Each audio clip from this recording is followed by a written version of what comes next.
Now, here's a thought about the mind and body.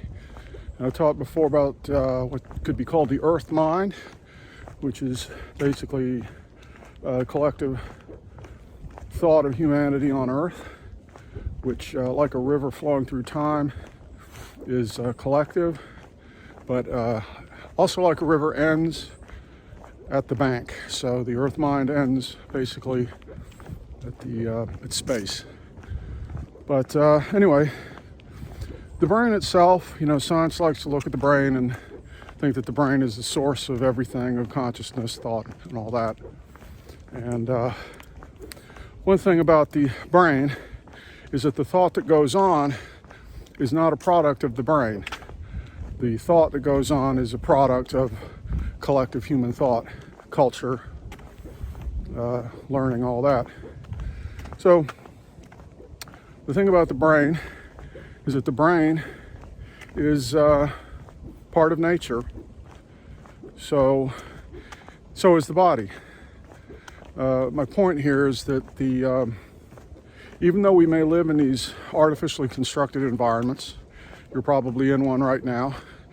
You're in a room somewhere with manufactured furniture, manufactured, walls, ceilings, lights, fixtures, appliances, power, electrical power, all that. Well, I'm not there today, but most people to a large extent live in that environment. And their mind lives in that environment. Their thought lives in that environment.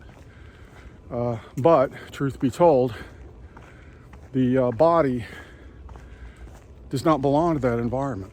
The body itself belongs to this environment.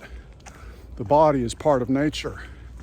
It's not part of scientific, technological constructions of the human mind, the earth mind. So, anyway.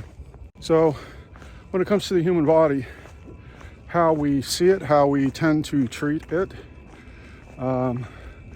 we have, for example, a comfort level that must be maintained at all costs, 72 degrees, set the thermostat, and so on.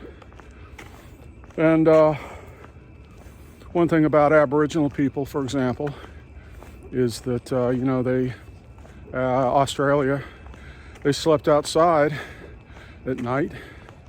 They had fire with smoke to keep mosquitoes away. But basically they slept in the cold. It wasn't a big deal. Also, a good example is, another example, is feral children, feral people. And this is people who have been abandoned or lost in nature and been adopted by animals, wolves, plenty of examples of this throughout history. And the people, when they're brought back to civilization, they can't really adapt that much. They perhaps can develop a vocabulary of 50 or 100 words or something like that, but they behaved very differently. They look very different. But my main point about feral children, feral people, is that they have no perception, really, like we do, of heat and cold. So a feral child can go outside naked in the snow and not blink an eye. But us, oh no, we can't do that.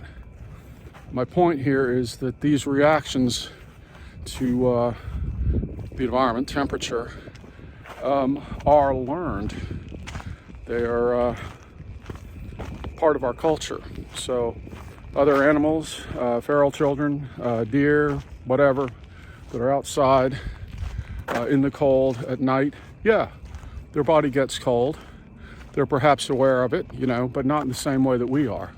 They simply, it's just the norm to them. So anyway, I'll leave it there today. Something hopefully to think about is that our bodies are not part of our culture, our society, our constructed reality. They're part of nature. We're borrowing them in a sense. And a lot of the ways that we see them and treat them are learned.